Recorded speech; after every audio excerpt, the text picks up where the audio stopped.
আমরা দালাল, বাংলাদেশের দালাল। দেশটাকে ভালোবাসি, বাংলাদেশটাকে ভালোবাসি এবং বাংলাদেশের স্বার্থ যেখানে যেখানে থাকবে সেখানে সেখানে কথা বলবো। এগুলো ছাত্রলীগ করতো, তার বটবাহিনী করতো। আপনারা কোন বটবাহিনী? আমরা এক বটবাহিনী সরায় আরেক বটবাহিনী দিতে চাই নাই। নো, এক বটবাহিনী সরিয়ে আরেক বটবাহিনী বসানোর জন্য এতগুলো মানুষ প্রাণ দেয় নাই, রক্ত দেয় নাই, রাস্তায় নামে নাই। আপনি কি নিশ্চিত বিএনপি আজকে বসলে বলুক এখানে মোশাররফ ভাই যে কালকে বিএনপি আসছে কোনো সমস্যা হবে না? আমরা সব কেন, বিএনপির কাছে কি আলাদিনের চেরা গেছে নাকি? পসিবল এটা কোন দলের পক্ষে? ইম্পসিবল।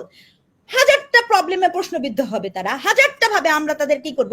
কোন অধিকার চাইছি যে হাজারটা প্রবলেম আমি যখন বলবো তখন আপনি আমাকে ওই যে আইভি আক্তারকে যেভাবে ধরে নিয়ে গেছেন, উনি কোন দলের করে সেটা গুরুত্বপূর্ণ না, যেটা মামুন ভাই বলছে এই প্রসেসটা গুরুত্বপূর্ণ না, এই প্রসেসের এগেইনস্ট আপনাকে যেতে হবে। আমি বলেছিলাম যে ডক্টর মোহাম্মদ ইউনূস ডিসেম্বরের নির্বাচন, উনি যে শব্দটা বলেছিলেন ডিসেম্বর থেকে প্রথমার্ধে, সো দর্শকের পয়েন্টটা আমি হয়তো বা বোঝাবুঝির একটা দূরত্ব তৈরি হয়েছে, সেটা আমি পরিষ্কার করছি। ডিসেম্বর থেকে নির্বাচনটা উনি বলেছিলেন 26-এর প্রথমার্ধে হবে, এটা হচ্ছে আমার বক্তব্য।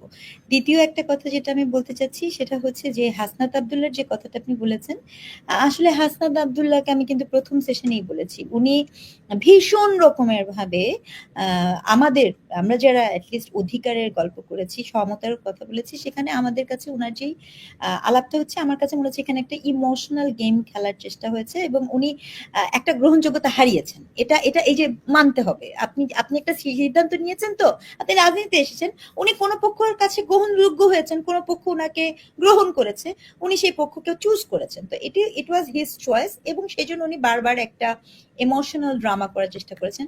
মোশাররফ ভাই একটা পয়েন্ট রেজ করেছেন which is I really appreciate, যেটা সত্য যে হ্যাঁ ইলেকশনটা প্রয়োজন, কিন্তু মামুন ভাইও যে কথাটা বলেছেন যে এটা কিন্তু উনি একটা লাস্টে খুব চমৎকার একটা কথা বলেছেন মোশাররফ ভাই যে আপনি আপনি সবকিছু কখনো কেউ সর্ট আউট করতে পারে না, আমরা তো মানুষ।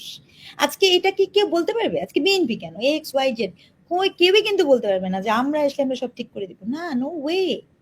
নতুন সমস্যা রেইজ হবে, এটা তো সত্য কথা।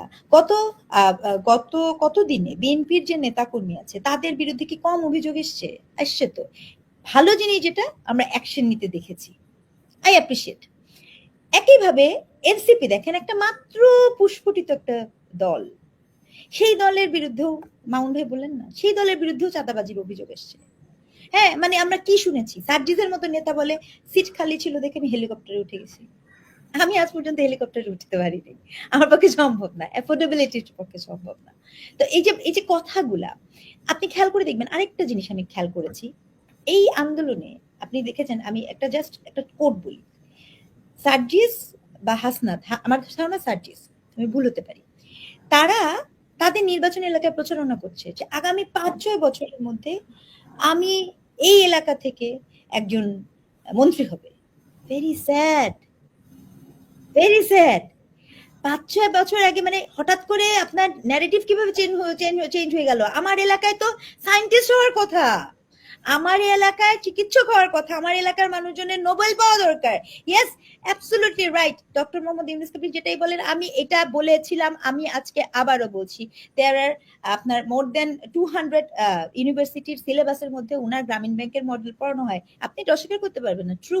অ্যাট দ্য সেম টাইম এটাও ট্রু, মোশাররফ ভাই যে বললেন যে আলী রিয়াদ স্যার উনি কি ওনারা তো নাগরিক, ওনারা চলে যাবেন। এখন মনে করেন আমি আমি আমেরিকার অফার ছেড়ে, নিউজিল্যান্ডের অফার ছেড়ে, শিক্ষকতা ছেড়ে এই দেশটাতে এসেছি just to serve my country, and I am very proud with that, very proud. আজকেও যদি আমি সিদ্ধান্ত নেই, আমি জানি যে আই ক্যান ম্যানেজ মাইসেলফ, ঠিক আছে, আমি ওখানে যে একটা হোয়াইট কালার জব ম্যানেজ করতে পারবো। কিন্তু ফ্যাক্ট হচ্ছে আমি এসেছি, কেন আমি এসেছি, আমার দিন আমাকে জিজ্ঞেস করছে আমি শিওর তুমি বাংলাদেশে যাবে।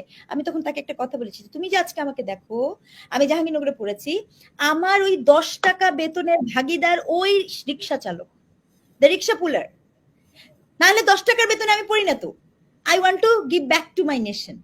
এবং মামুন ভাই যে বলছে আমরা দালাল, বাংলাদেশের দালাল, দেশটাকে ভালোবাসি, বাংলাদেশটাকে ভালোবাসি এবং বাংলাদেশের স্বার্থ যেখানে যেখানে থাকবে সেখানে সেখানে কথা বলবো। কোন মানে আমি ব্যক্তিগতভাবে বলছি যে কোন কারণ কি, আপনি আমাকে মানে আপনি যে এই যে একটা কথা আপনার মতের বিপক্ষে যাচ্ছে, আপনি অমুককে ট্যাগ দিয়ে দিচ্ছেন, তমুকে, এটা একটা ন্যাস্টি কালচার। একজন নারীকে আপনি যা ইচ্ছা তাই বলে যান, আপনার যা মুখে আসে তাই ভাষায় গালিগালাজ করেন। আবার আপনি আপনার পক্ষে মতামত আসছে না দেখে আপনি সেখানে নানা কথা বলে যাচ্ছেন, কি নারী কি পুরুষ জানা কিছু বলে যাচ্ছেন। এই বাংলাদেশের জন্য গণ অভ্যুত্থান হয়নি ভাই, এগুলো ছাত্রলীগ করতো, তার বটবাহিনী করতো। আপনারা কোন বটবাহিনী? আমরা এক বটবাহিনী সরায় আরেক বটবাহিনী দিতে চাই নাই। নো, এক বটবাহিনী সরিয়ে আরেক বটবাহিনী বসানোর জন্য এতগুলো মানুষ প্রাণ দেয় নাই, রক্ত দেয় নাই, রাস্তায় নামে নাই। এই দেশে থেকে শুনেন, ৮ তারিখের আগে, এই যে মোশাররফ ভাই বলেছেন ৮ তারিখের আগে আলী রিয়াদ সাহেব আসেন নাই, ৮ তারিখের আজকে হাসিনা আপা আপনিও আসেন নাই, ৮ তারিখের আগে কেউ আসে নাই। আমরা ছিলাম রাস্তায়, বাসা থেকে বের হলে দুটা বাচ্চাকে বলে যেতাম ফিরবো কিনা জানি না, ফিরবো কিনা জানি না। তো এই যে না জেনে যে কথাগুলো বলা, তো এই যে মানুষগুলোর একটা, আমার কথা বলছি না, এখানে এই মানুষগুলো কি এই জন্য বসছে নাকি যে আপনি এক বট বাহিনী ছড়ায় আরেক বট বাহিনী বসাবেন? একে পারবে না। আপনি কি নিশ্চিত বিএনপি আজকে বসলে বলুক তো এখানে মোশাররফ ভাই যে কালকে বিএনপি আসছে কোনো সমস্যা হবে না, আমরা সব, কেন বিএনপির কাছে কি আলাদিনের চেরা গেছে নাকি? পসিবল এটা কোন দলের পক্ষে? ইম্পসিবল। হাজারটা প্রবলেমে প্রশ্নবিদ্ধ হবে তারা, হাজারটা ভাবে আমরা তাদের কি করব, কোন অধিকার চাইছি যে হাজারটা প্রবলেম আমি যখন বলবো তখন আপনি আমাকে, ওই যে আইভি আক্তারকে যেভাবে ধরে নিয়ে গেছেন, উনি কোন দলের করে সেটা গুরুত্বপূর্ণ না, যেটা মামুন ভাই বলছে এই প্রসেসটা গুরুত্বপূর্ণ না, এই প্রসেসের এগেইনস্ট আপনাকে যেতে হবে, আপনাকে শুনতে হবে, সহনশীলতা রাখতে হবে, আপনাকে যেখানে ভুল হচ্ছে সেটা ভুল হচ্ছে কিনা রিচেক করতে হবে, এতটুকুই তো চাওয়া। আমি ব্যক্তিগতভাবে বলতে পারি আমরা তো কোনো পদ পদবি চাইনি, পয়সা চাইনি, কিচ্ছু চাইনি, তাহলে কি চাচ্ছি? নাগরিক অধিকার চাচ্ছি। We want to be a citizen. আপনি নাগরিক হন, রাষ্ট্রের কতগুলো ইনস্টিটিউশনকে স্বাধীন করেন, বিচার বিভাগ, দুদক, এই প্রতিষ্ঠানগুলো, স্বাস্থ্য সেবা নিশ্চিত করেন রে ভাই। তারপরে বসে বসে আপনারা যত ইচ্ছা থাকেন, কোনো সমস্যা নাই, যার ইচ্ছা থাকেন, কিন্তু সাধারণ মানুষকে স্বস্তি দেন।